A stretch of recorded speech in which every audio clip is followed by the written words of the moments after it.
मंगलमूर्तये नमः। सच्चिदानन्दरूपाय विश्वोत्पत्त्यादिहेतवे तापत्रयविनाशाय श्रीकृष्णाय वयं नमः। आप सभी सनातन धर्म प्रेमियों को जय श्री कृष्ण। आप लोगों को इस धार्मिक चैनल धर्मचक्षु पर हार्दिक स्वागत है। मैं आचार्य भागवत प्रसाद पांडे आप लोगों का इस धार्मिक चैनल पर हार्दिक स्वागत करता हूं। आइए आज हम पुरुषोत्तम मास के बारे में बात करते हैं। तो इस वर्ष पुरुषोत्तम मास अधिक मास प्रारंभ होने वाला है, उसके महत्व और उसके दान के बारे में बात करते हैं कि कौन से दिन कौन सा दान करने से शुभ होता है, उस बारे में बात करते हैं। शास्त्रों के अनुसार हर तीसरे साल पुरुषोत्तम मास यानी अधिक मास की उत्पत्ति होती है। पुरुषोत्तम मास इस वर्ष विक्रम संवत 2077 साल आश्विन महीने में प्रारंभ होगी। तदनुसार ईसवीय सन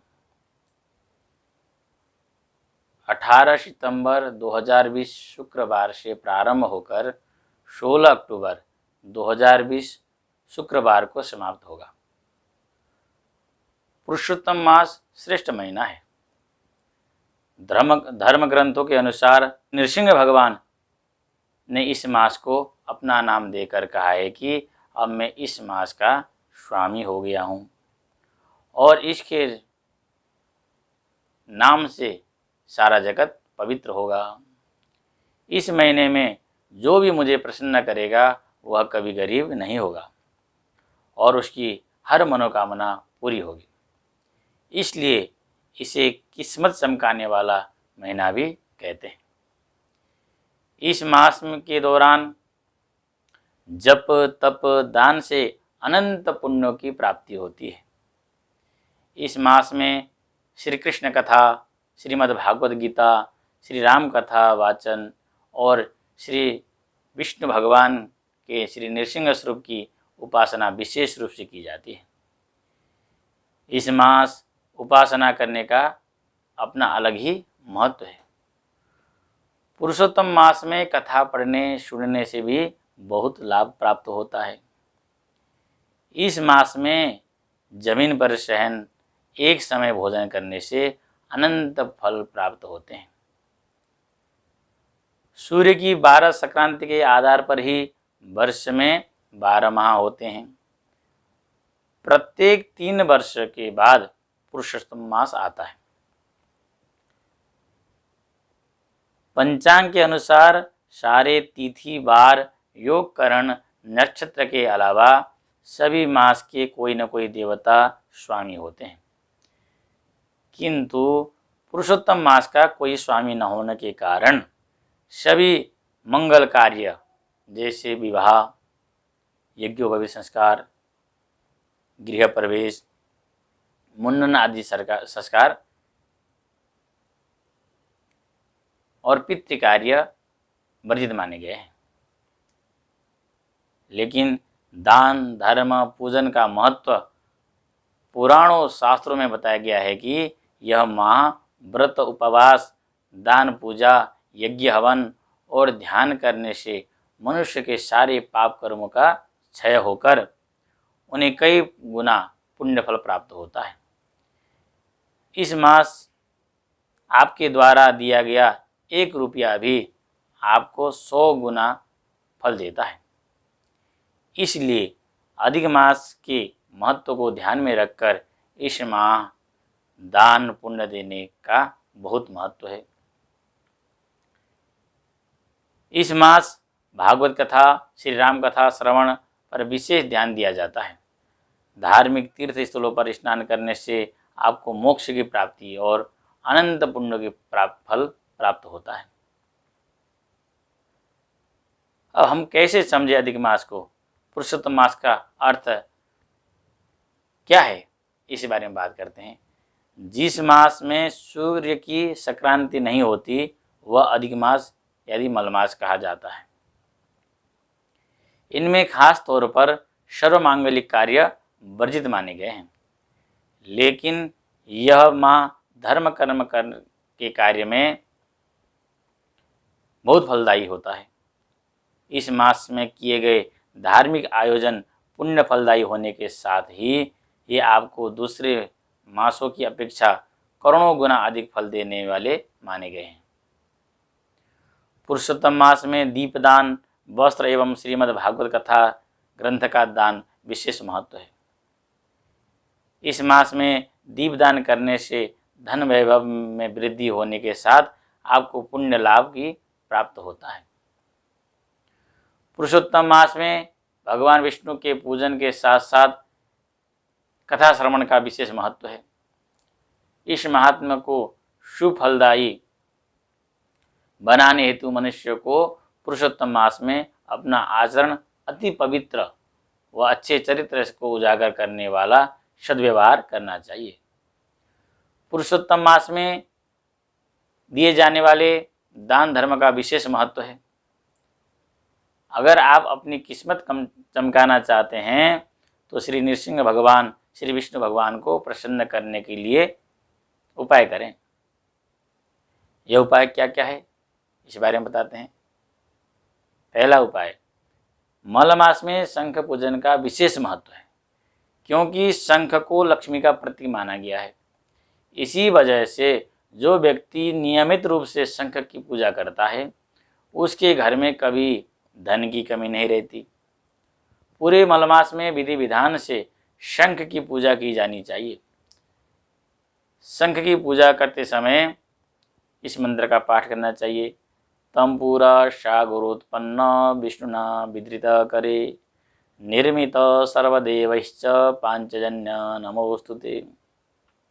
दूसरा उपाय, मलमास में कम से कम 3 दिन तक ब्रह्म मुहूर्त में किसी पवित्र नदी में स्नान करें तो जीवन के सभी सुख प्राप्त होते हैं। इसके बाद विधि पूर्वक गायत्री मंत्र का जाप करना चाहिए। स्त्रियों के लिए यह स्नान उनके पति की लंबी उम्र और अच्छे स्वास्थ्य के लिए होता है। तीसरा उपाय, घर में प्रतिदिन भगवान विष्णु की पूजा करें और पूजा करते समय कुछ पैसे श्री विष्णु भगवान की मूर्ति या तस्वीर के समीप पर रखते हैं। पूजन के बाद वह पैसे फिर से अपने पर्स में रख लें। ये उपाय करने से आपका पर्स में कभी पैसे की कमी नहीं आएगी।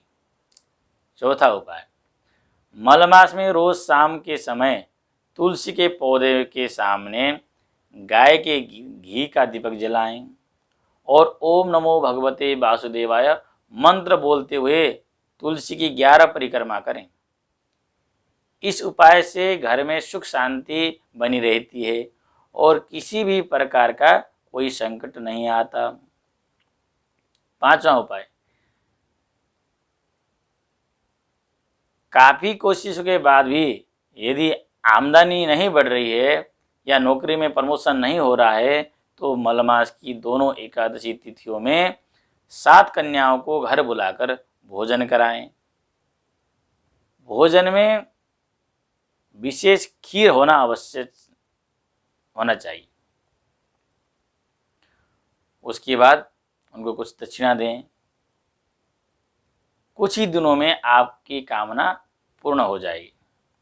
छठा उपाय, मलमास के पहले दिन से शुरू कर पूरे महीने तक रोज 1 नारियल व थोड़े से बादाम श्री नृसिंह भगवान विष्णु के मंदिर में चढ़ाएं। यह उपाय करने से आपको जीवन में सभी सुख शांति प्राप्त होंगे और अटके कार्य बनते चले जाएंगे। सातवां उपाय, यदि आप निरंतर कर्ज में फंसते जा रहे हैं तो पूरे मलमास समीप स्थित किसी पीपल के वृक्ष पर पानी चढ़ाएं और शाम के समय दीपक जलाएं। पीपल के पेड़ में श्री विष्णु भगवान का वास माना गया है। यह उपाय करने से जल्दी ही आप कर्ज से मुक्त हो जाएंगे। आठवां उपाय, यदि आप किसी कार्य विशेष में सफलता पाना चाहते हैं तो मलमास में किसी भी दिन 2 केले के पौधे लगाएं। बाद में उनकी नियमित देखभाल करें। जब पौधे फल देने लगे तो उसका दान करें। उस पेड़ में लगे हुए फल आप स्वयं न खाएं, किसी को, ब्राह्मण को, किसी गरीब को दान करें। यह उपाय करने से आपके काम बनते चले जाएंगे। 9वां उपाय, धन की कामना रखने वाले लोग मलमास में रोज ओम ह्रीम ओम क्लीम श्री इस मंत्र का जाप करें और मलमास के अंतिम दिन किसी ब्राह्मण कन्या को भोजन कराकर उसे दक्षिणा, वस्त्र आदि भेंट स्वरूप प्रदान करें। कुछ ही दिनों में धन का आगमन होने लगेगा। 10वां उपाय, यदि आप धन की इच्छा रखते हैं तो मलमास में रोज समीप स्थित किसी नृसिंह भगवान के मंदिर में जाएं और श्री नृसिंह भगवान विष्णु भगवान को सफ़ेद मिठाई या खीर का भोग लगाएं। उसमें तुलसी का पत्ता होना अवश्य चाहिए। इससे भगवान विष्णु जल्दी ही प्रसन्न हो जाएंगे और आपके काम बनते चले जाएंगे। 11वां उपाय, मलमास में प्रतिदिन दक्षिणावर्ती शंख में जल भरकर भगवान विष्णु का अभिषेक करें। इस उपाय से भगवान विष्णु और माँ लक्ष्मी दोनों प्रसन्न होते हैं और उपाय करने वाले को माला माल कर देते हैं। 12वां उपाय, श्री नृसिंह भगवान विष्णु को पीताम्बरधारी भी कहते हैं, जिसका अर्थ है पीले रंग के कपड़े पहनने वाला। मलमास में किसी भी दिन आप पीले रंग के कपड़े, पीले फल, पीला अनाज पहले भगवान के मंदिर में जाकर उनको अर्पण करें। उसके बाद उसे किसी ब्राह्मण, किसी निर्धन या जरूरतमंद को दान करें। ऐसा करने से आपके घर में सुख, शांति, समृद्धि होगी। 13वां उपाय, मलमास में प्रत्येक दिन श्री नृसिंह भगवान विष्णु भगवान का केसर मिश्रित जल से, दूध से अभिषेक करें। यदि प्रतिदिन संभव न हो तो इस मास में आने वाली दोनों एकादशी में यह उपाय तो अवश्य करें। ऐसा करने से आपके जीवन में कभी भी धन की कमी नहीं होगी और तिजोरी हमेशा पैसों से भरा रहेगा। आइए अब किस दिन क्या दान करें इस बारे में बात करते हैं। प्रतिपदा के दिन चांदी में घी रखकर दान करना चाहिए। द्वितीया के दिन कांसे के पात्र में सोना रखकर दान करना चाहिए। तृतीया के दिन चना या चने की दाल का दान करें। चतुर्थी के दिन खारक का दान करना लाभदायी होता है। पंचमी के दिन गुड़ एवं तुअर की दाल का दान करें। षष्ठी के दिन अष्टगंध का दान करें। सप्तमी के दिन रक्त चंदन का दान करें। अष्टमी के दिन भी रक्त चंदन का दान करें। नवमी के दिन केसर का दान करें। दशमी के दिन कस्तूरी का दान करें। एकादशी के दिन गोरोचन या गौलोचन का दान करना विशेष शुभ माना गया है। द्वादशी के दिन शंख का दान फलदायी माना गया है। त्रयोदशी के दिन घंटाल या घंटी का दान करें।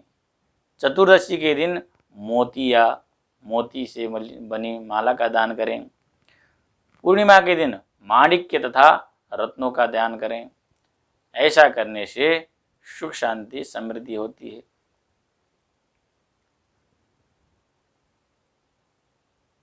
आप लोग इन बताए हुए नियम में से किसी भी एक कार्य को, एक नियम को करेंगे तो भी आपको सुख, शांति, समृद्धि की प्राप्ति होगी। इतना है कहकर मैं आप लोगों से विदा होता हूँ। हरिओम तत्सत, हरिओम तत्सत। जय श्री कृष्ण।